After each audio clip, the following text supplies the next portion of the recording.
Picture a man standing in a hospital corridor in the middle of the night. Not the waiting room, not the lobby, the actual corridor at 2 in the morning in a suit that cost more than most people's first cars. And he's crying. Not the quiet, controlled kind of crying that men who run billion-dollar companies allow themselves behind closed doors. The real kind. The kind that shakes your shoulders. The kind you can't stop even if you want to. His name was Richard Calloway. He was 57 years old. He was worth just north of $3 billion. And he was standing in that corridor, crying his eyes out because someone had just told him his wife was pregnant. He wasn't scared. He wasn't in shock. He was the happiest he had ever been in his entire adult life. I want you to hold that image for a second, because everything that follows, every decision, every deception, every devastating moment that comes later in this story starts right there, with a man who had everything, weeping tears of pure joy in a hospital hallway, believing with everything he had that life was finally giving him the one thing money couldn't just go out and buy. And he was wrong. He didn't know it yet. Here's what Richard didn't know that night. The baby his wife Vanessa was carrying wasn't his. The man who was actually the biological father, a 34-year-old architect named Marcus Webb who lived in Brooklyn, had been in a relationship with Vanessa for nearly 2 years, running completely invisible alongside the marriage. Richard's own son Daniel had information that could have changed everything and had made a deliberate choice to sit on it.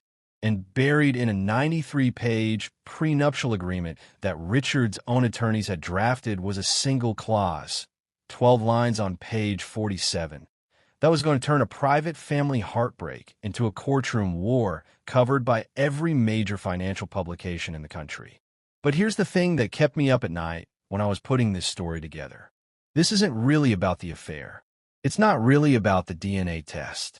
It's about what happens when you build your entire life around control, around money and legal documents and strategic relationships, and then something completely human slips through all of it anyway.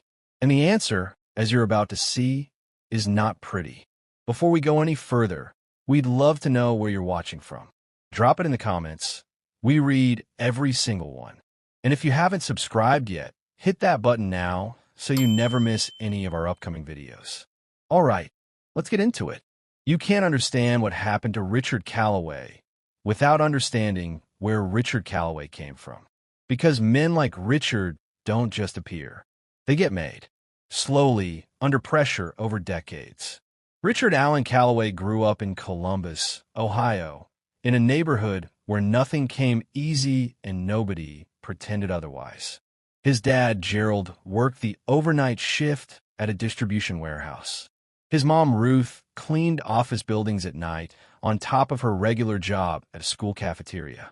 They weren't destitute, but they were the kind of family where money was always just slightly out of reach, where there was never quite enough, and where that gap never fully closed, and where you grew up understanding in your bones what it felt like to want more than you had. That feeling never left Richard. Not when he got the scholarship to Ohio State. Not when he graduated near the top of his class. Not when he turned down 2 corporate offers and scraped together enough to launch his own investment firm at 26 with a partner who was gone 18 months later after Richard bought him out. Not even when the money started coming in, really coming in, and kept coming. The wanting never stopped. It just changed shape. By the time Richard hit 40, Calloway Capital was sitting on close to $2 billion in private equity assets. By 45, it had more than doubled. He made the Forbes 400 in 2009 and stayed on it every year after, creeping steadily upward. He had the Upper East Side penthouse, the Greenwich estate, the place in Aspen, a minority stake in an NFL franchise he never talked about publicly but clearly loved. On Wall Street, his reputation split people right down the middle. Half the industry thought he was a genuinely brilliant operator. The other half thought he was someone who treated the people around him as instruments to be used and set aside when they'd serve their purpose. The truth was probably somewhere in the middle, the way it usually is with men who get that rich that fast. What's not in dispute is this. Richard Calloway was not an easy man to be close to. He was demanding and exacting, and he moved through his personal life with the same transactional efficiency he applied to deals. His first marriage to Patricia Wren lasted 22 years and ended not with any dramatic blow-up, but with the slow exhaustion that long marriages to men like Richard tend to produce. Patricia left quietly. She had a prenup. She got a fair settlement. She moved on with more dignity than the situation probably warranted. His two kids, Daniel and Sarah, grew up in a house where their father was more like a force of nature than a parent, something you read and adjusted to, not something you felt genuinely close to. And Daniel especially carried that. For a long time, longer than anyone realized. Vanessa Harlow was born in 1984 in Charlotte, North Carolina, middle child of 3 girls.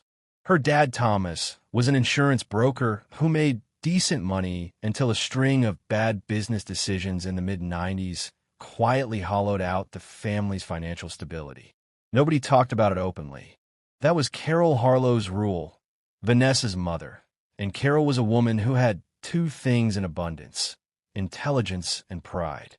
She raised all 3 daughters with the understanding that the world owed them nothing, and that how you presented yourself to that world was a skill you cultivated deliberately.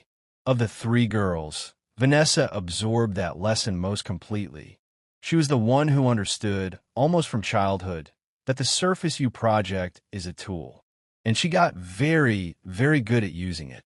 She was smart academically and socially fluent in a way that's genuinely rare. The kind of person who walks into a room full of strangers and within 20 minutes has quietly figured out who matters, what they care about, and exactly how to make them feel like she's the most interesting and attentive person they've talked to in months. She went to UNC Chapel Hill on partial scholarship, graduated in 2006, moved to New York almost immediately, and built a real career in wealth management. First as an analyst, then as a private client advisor managing relationships with ultra-high net worth individuals. She was good at her job. She got promoted twice in 4 years. Her clients stayed with her. Her colleagues found her charming and slightly unknowable, which somehow made people want to know her more. By the time she met Richard, she was earning well into 6 figures, had her own apartment in the West Village, had savings and a real career trajectory. She didn't need Richard Calloway's money.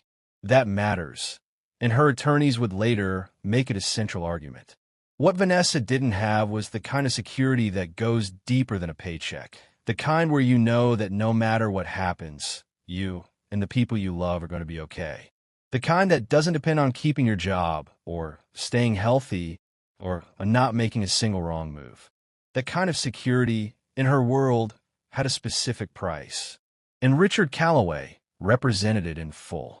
They met in November of 2017 at a children's hospital benefit at the Plaza Hotel. Richard was the lead donor of the evening. Vanessa was managing table logistics for one of her clients. He made a dry comment about the food. She laughed.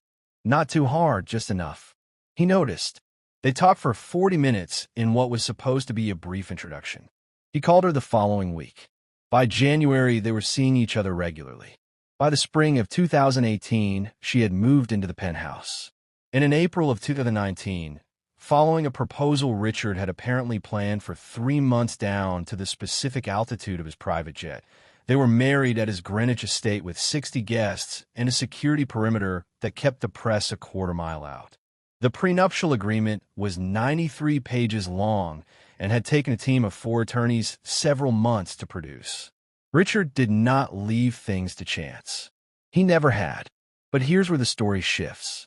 8 months before that wedding, in the summer of 2018, while Vanessa was living in Richard's penthouse and wearing his ring, she met a man named Marcus Webb at a professional networking event in Lower Manhattan. Marcus was 32. He ran his own small architecture firm in Brooklyn, and everything about him was the opposite of Richard Calloway. He was present in conversation in a way Richard wasn't. He laughed genuinely and often. He was interested in people, not what they could do for him, just in them. Vanessa had spent years performing a version of herself that was always calibrated, always optimized, always exactly what the situation required. With Marcus, she didn't have to. She later described what happened between them in private communications that became part of the court record as the most honest thing she had felt in years. She wasn't wrong about that. She was just catastrophically wrong about what to do with it. What followed over the next year and a half was one of the most exhausting acts of compartmentalization any of the attorneys or investigators involved in the eventual case had ever seen up close. Vanessa ran two completely separate lives with a discipline that applied to anything else you'd have to call remarkable. On one side, the penthouse, the charity events, the board dinners, the role of Richard Calloway's devoted partner, and, after April 2019, his wife. People who were around them during this period described them as a convincing couple. Richard was visibly proud of her. She was consistently attentive. No obvious cracks. Nothing that made people look twice. On the other side, Marcus Webb, in Brooklyn and Lower Manhattan, and sometimes Queens, in neighborhoods where neither of them would be recognized in the context of Vanessa's other life. Marcus didn't know she was engaged for the first few months. That's his account and his attorneys. Vanessa's team argues she told him before the wedding, and that what grew between them was a genuine emotional entanglement she couldn't end. What both sides agree on is that by the time Vanessa married Richard in April 2019, Marcus knew he was involved with a woman who was about to become another man's wife, and he stayed anyway. That fact got used against him, used to defend him, and used to complicate every version of this story that anyone tried to build. It's one of those things that everyone involved eventually had to sit with and reckon with in their own way. The prenup had a clause on page 47 that Richard's attorneys wrote as a gesture of love and legacy. If Vanessa gave birth to a biological child of Richard's during the marriage, a trust of $38 million would be established in the child's name, with Vanessa serving as trustee through the child's minority. And in any subsequent divorce, regardless of timing, Vanessa would receive a minimum settlement of $22 million. Richard included it because he desperately wanted to be a father again, to do it right this time, in a way he hadn't managed with Daniel and Sarah. His attorneys were thorough and expensive and very good at their jobs. The one thing they didn't do was define what biological child of Richard Calloway meant with the genetic specificity that, in hindsight, it needed. It was a 12-line clause on page 47 of a 93-page document. Nobody flagged it. Nobody thought they needed to. 7 months after the wedding, Vanessa walked into Richard's home office while he was mid-sentence on a conference call with his management team and held up a pregnancy test. He ended the call without explanation. His executive assistant, Carol Sims, who had worked for Richard for 14 years, later told investigators she had never once seen him end a meeting without giving a reason. Not in 14 years. He ended that call mid-sentence. What happened in the office in the minutes after, Richard later described to his attorney as the most purely joyful moment of his adult life. He sat down. He held the test in both hands. He cried for the second time in this story, the first being that night in the hospital corridor. And for a man like Richard Calloway, 2 moments of genuine tears in a single year was something the people closest to him had simply never witnessed before. The celebration that followed was pure Richard. Within a week, he'd commissioned a complete redesign of the 4th bedroom. Within 2 weeks, his estate attorneys had started work on updated inheritance provisions. He threw a dinner for 40 people at one of the best restaurants in the city. He called Daniel and Sarah. Sarah was warm and genuinely happy for him. Daniel was measured in a way that Richard noticed but didn't pursue because he was too happy to pull at threads. His estate attorneys activated the prenuptial clause on page 47 in their revised documents. The $38 million trust was now incoming, contingent only on the birth of the child. And Richard, for the first time in perhaps his entire adult life, felt like everything he had built was actually for something. Daniel Calloway had never trusted Vanessa. He told his father that more than once in more than one way. Richard had told him, first politely and then not, to stay out of his personal life. Daniel let it go. But he didn't let it go inside. He was 30 years old, the eldest child of a man whose estate represented generational wealth. And he had spent his entire adult life in the complicated position of loving a father who consistently made him feel like he was being evaluated rather than known. When Richard started talking about a new heir, about updating the will, about the $38 million trust, Daniel didn't say anything out loud. He hired a private investigator instead. The firm he used was well-established, Midtown Manhattan, high-net-worth domestic cases. The lead investigator was a former NYPD detective named Frank Mead, 18 years on the force, a decade of private practice, the kind of man who has seen enough of how wealthy families operate that almost nothing surprises him anymore. Mead spent the first 3 weeks documenting Vanessa meeting Marcus Webb on 4 separate occasions.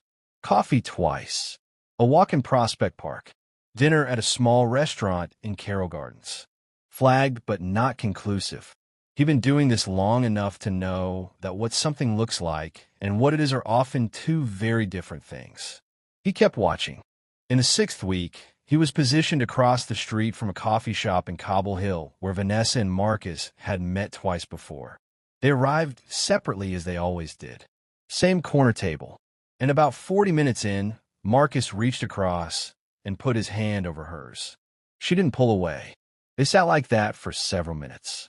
And the look on Vanessa's face, Frank Mead described it in his deposition as the clearest single thing he documented in 6 weeks, was not the look of someone managing an obligation. It was the look of someone genuinely inside an emotional experience they didn't fully control. He'd photographed a lot of people in a lot of complicated situations. He knew the difference. He brought everything to Daniel. Daniel sat with it for 2 days, then called his attorney. His attorney reviewed the full 6 weeks of documentation and told him the same 4 words: get a paternity test. The problem was that a non-invasive prenatal paternity test, the kind that's safe during pregnancy and legally admissible, requires cooperation from both the mother and the alleged father. Richard would have to consent, and Richard, who was in a state of joy that Daniel had never seen in him before, was not going to sit still for a conversation that started with, "I think the baby might not be yours," without something more substantial than photographs of his wife having coffee in Brooklyn. Daniel needed something that would actually get through. He asked Frank Mead to keep watching, specifically to find anything verbal, any conversation, any exchange that moved beyond what a photograph could tell you. What Mead captured approximately 2 weeks later was recorded legally, in a public space, without consent required under applicable law. It wasn't a full conversation. It was fragments, ambient, partially obscured, enhanced after the fact by an audio specialist.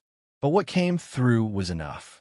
Vanessa's voice saying the timing is right, and he doesn't look past what he wants to believe. Marcus's voice, partially obscured, referencing something about when this is settled. It wasn't a confession, but in context, alongside 6 weeks of surveillance and the timeline of the pregnancy, it was enough for Daniel's attorney to make the call. On a Thursday evening in November 2019, Daniel drove to the penthouse. He asked to speak to his father privately. He played the recording. He showed Richard the photographs, and then he sat back and waited. Carol Sims was still in the building when Daniel arrived. She had a reference point for what Richard looked like receiving bad news. She'd watched him absorb market collapses, deal failures, the deaths of people he cared about. She said the look on his face when Daniel left that evening was unlike anything in 14 years she had a benchmark for. It wasn't the face of someone getting bad news. It was the face of someone watching the version of reality they'd been living inside just dissolve, and realizing the ground they thought they were standing on wasn't there. Richard sent Vanessa out of the room, listened to everything Daniel brought him, then sent Daniel out and brought Vanessa back in. What happened between them alone in that living room has been described differently by both sides in almost every detail. But both sides agree on the outcome. Vanessa confirmed the relationship with Marcus Webb. She confirmed it had been going on before and throughout the marriage.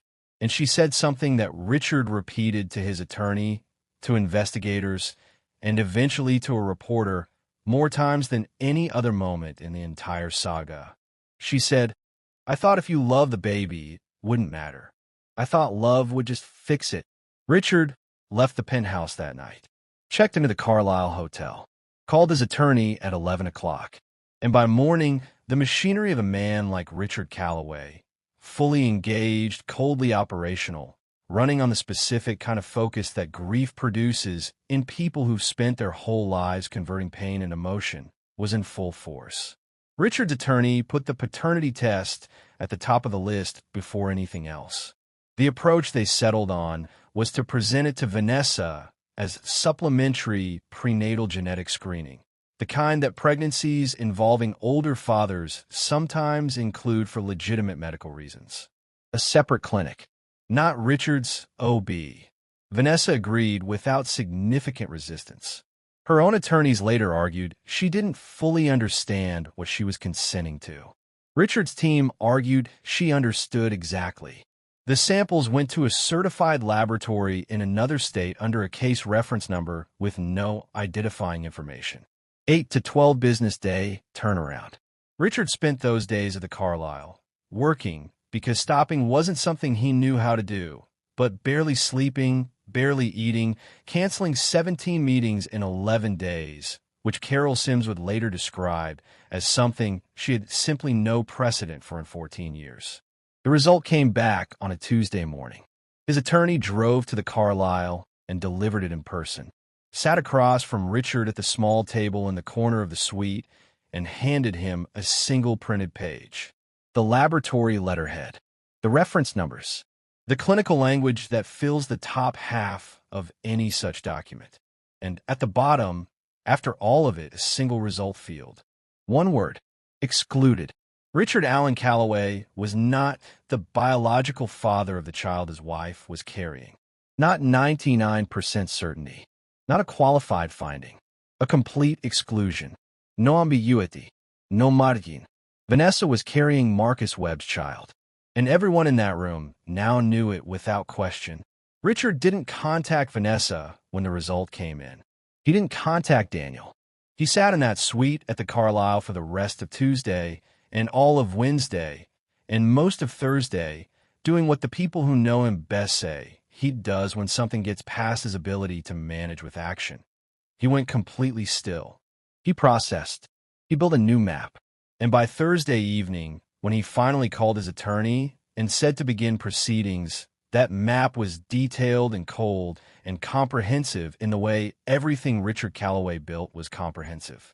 He wasn't operating from grief anymore. He was operating from the part of himself that had made $3 billion. The part that didn't feel, it calculated. And what he had calculated was that he had been defrauded. Not just betrayed the way anyone in a marriage can be betrayed. Legally, financially, structurally defrauded.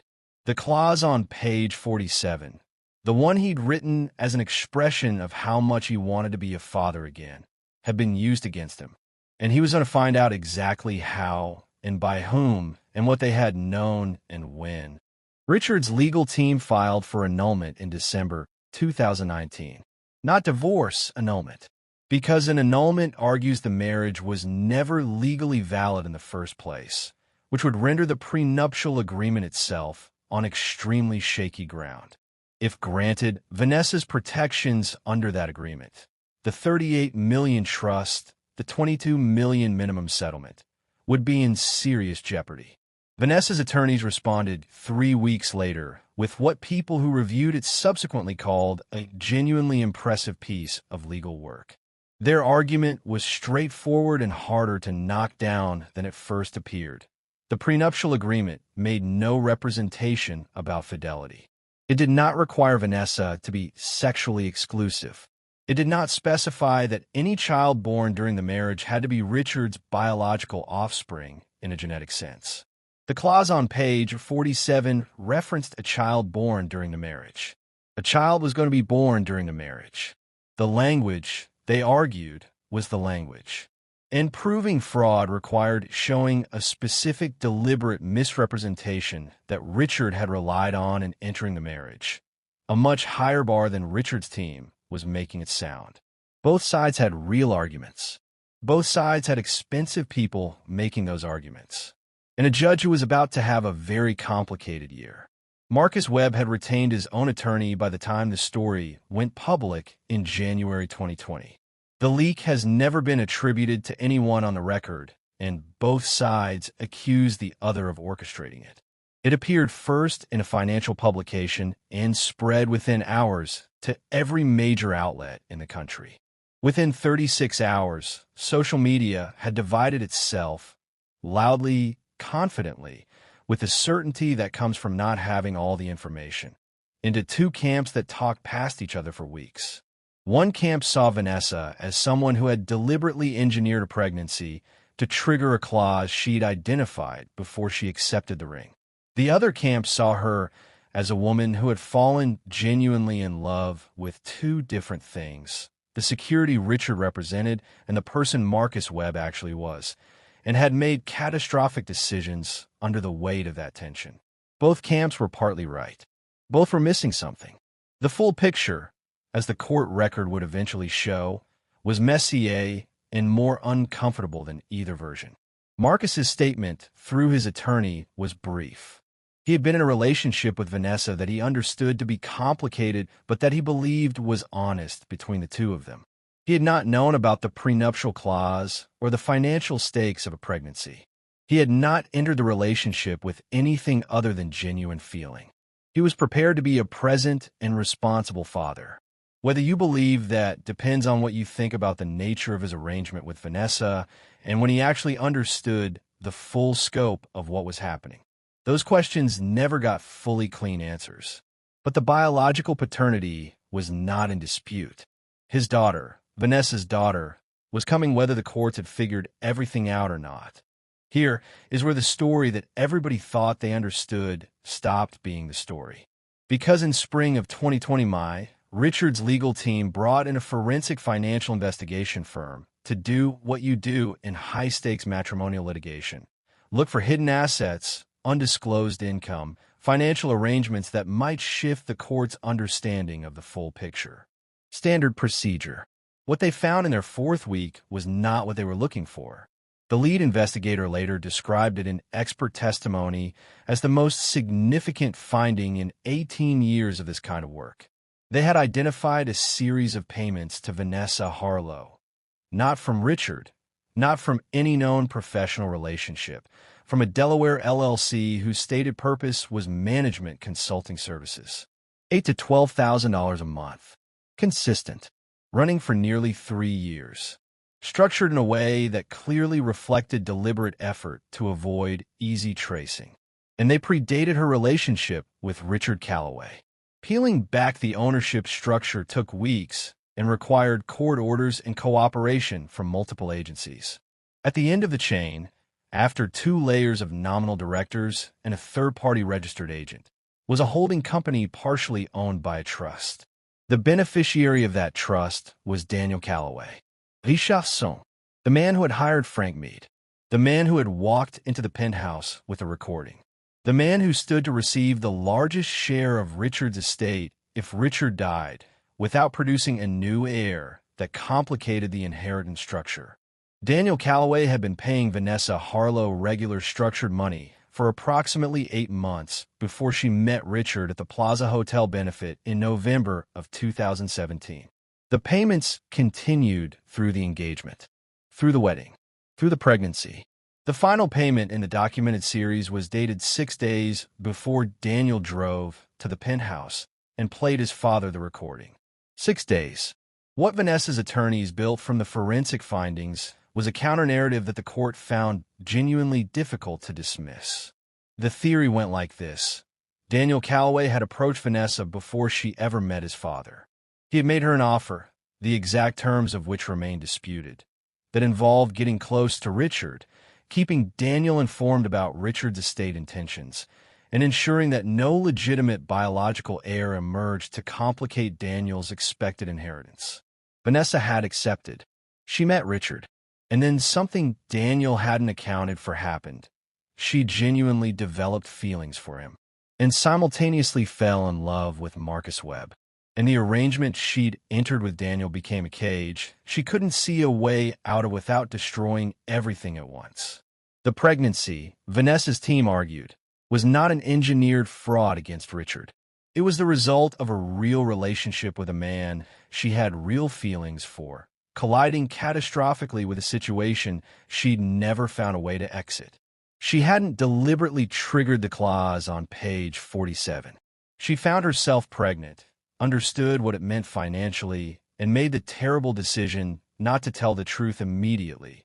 Not from calculation, but from the kind of paralysis that takes over when you've built something so complicated that there's no clean way to dismantle any part of it without the whole thing coming down.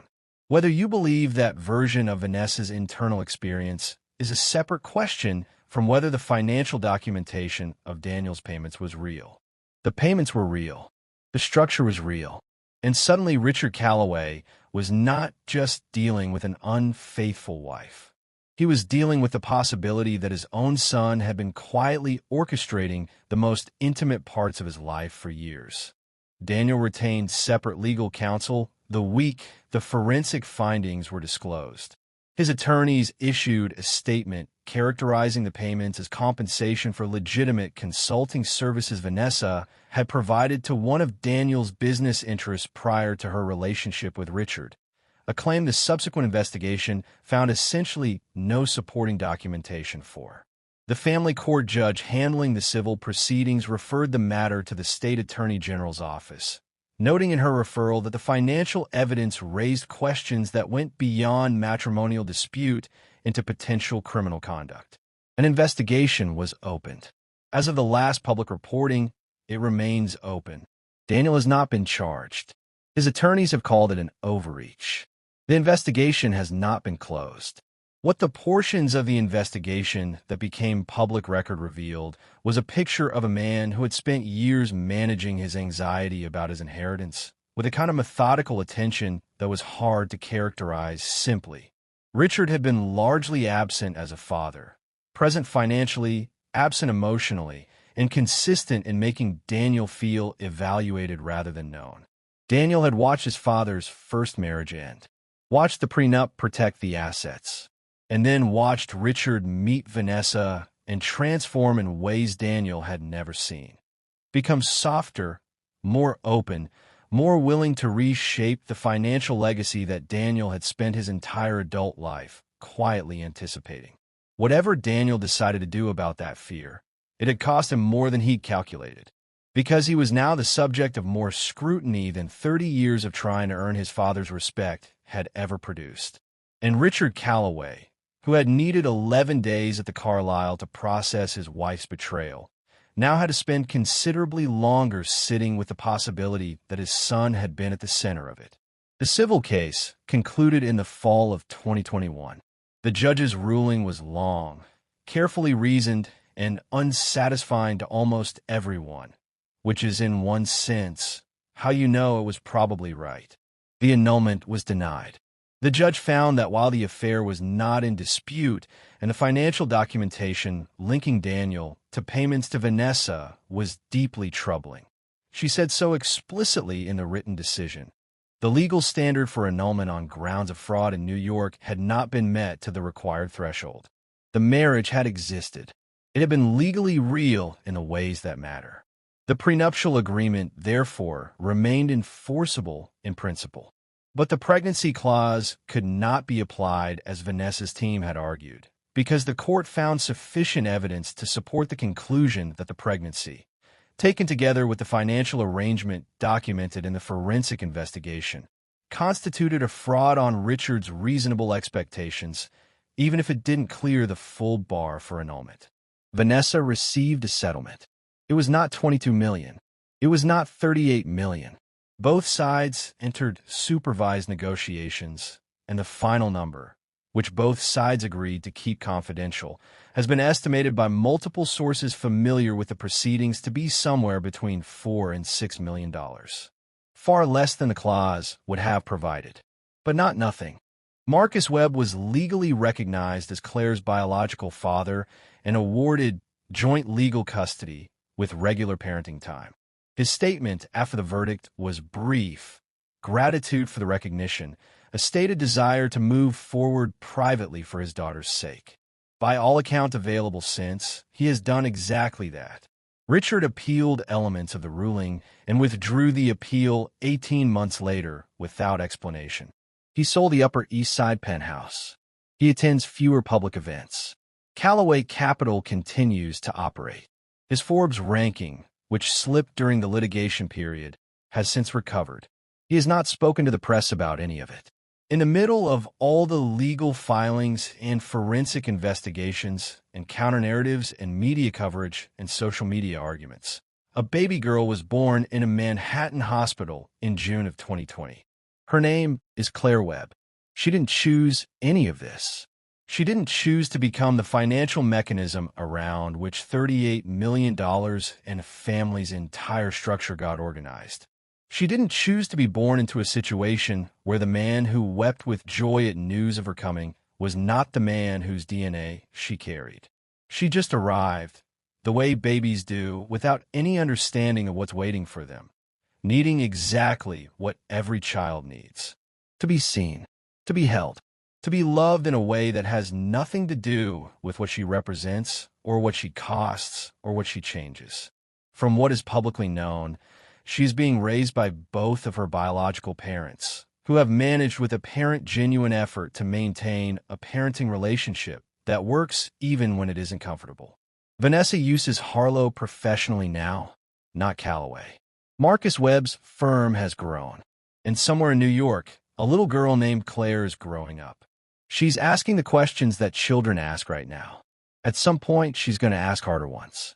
And the people in her life are going to have to find answers that are honest and kind and that don't ask a child to carry weight that belongs to the adults who created the situation she was born into. That's the task. It was always the task.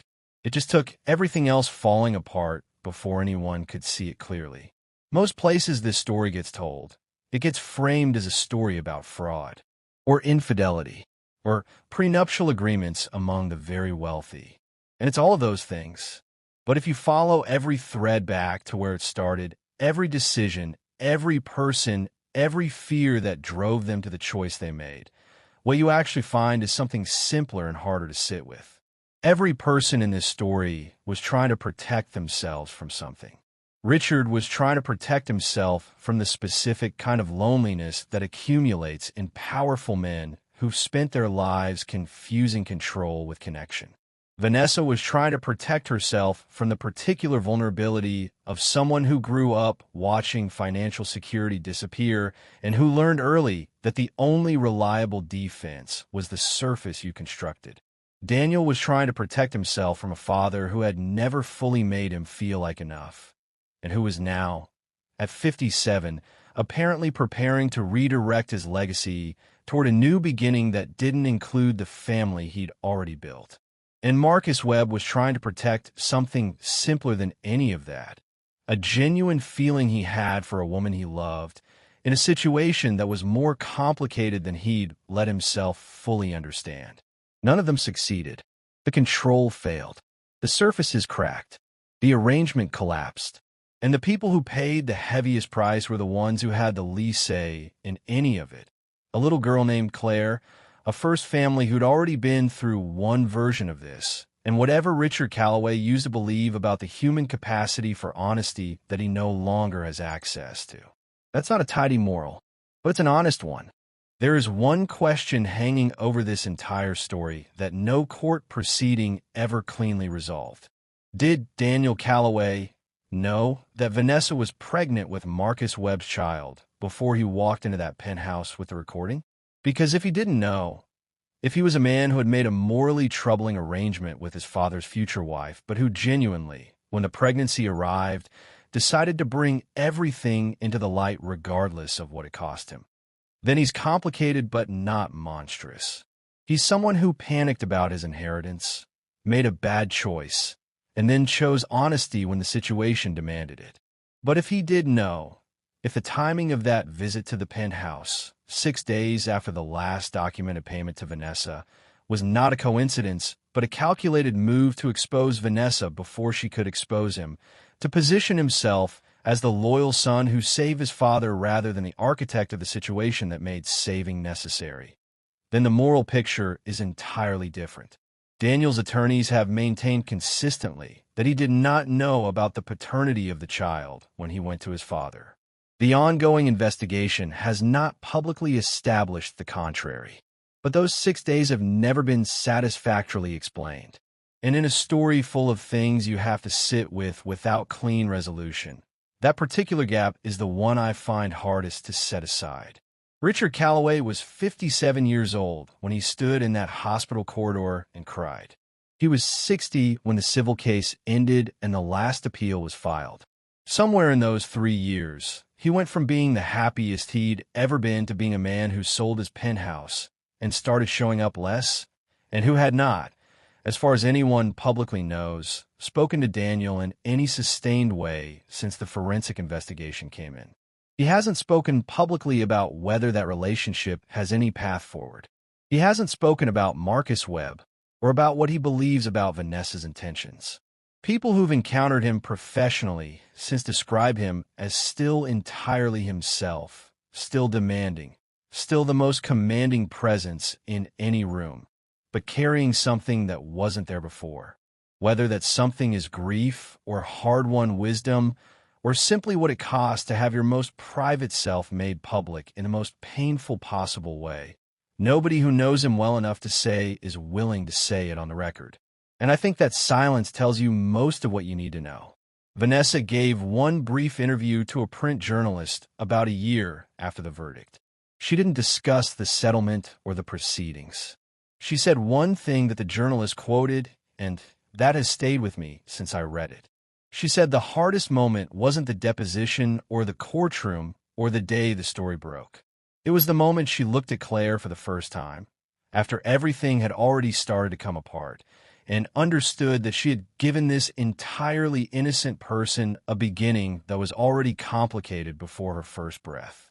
And that understanding, the full weight of what she had set in motion and what it would cost her daughter to grow up carrying, was something no verdict and no settlement figure was ever going to reach. That's hers, not as punishment, as a consequence. The way consequences work when they're real and permanent and yours. Every person in this story was capable of more than they showed up with.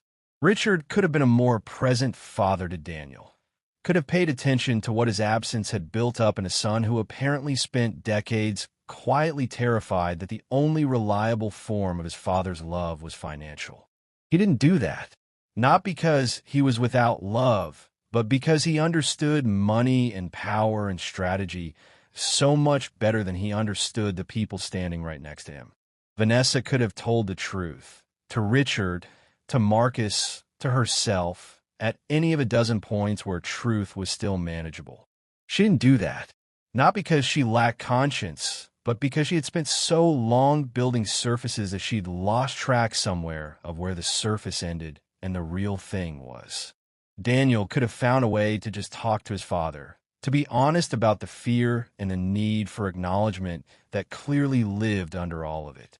He didn't do that, not because he was purely cold, but because his father had never taught him how to have that conversation. And you can't teach what you've never learned. So here's the question I want to leave you with, and I genuinely want you to answer it in the comments, because I read every single one, and these conversations matter to me more than the video itself. Who do you hold most responsible for what happened to this family? Is it Vanessa for the deception? Daniel for whatever role he played in setting it up? Richard for the emotional distance that apparently made his son feel that money was the only reliable proof of love? Or is there a version of this story where no single name is the honest answer, where the answer is something harder and less satisfying and more true than that? Tell me where you're watching from. And if something in this story landed differently than you expected, tell me that too. Because those are the comments that make this worth doing. If you made it to the end of this, thank you. Not in a reflexive way. I mean it specifically. You gave minutes to a story about people whose lives broke apart in ways that will take years to come back from, if they come back at all. In a world built to fracture your attention every 30 seconds, that kind of sustained focus is not nothing. It means something. Please subscribe if you haven't yet, and hit the bell so you're first to know when the next story drops.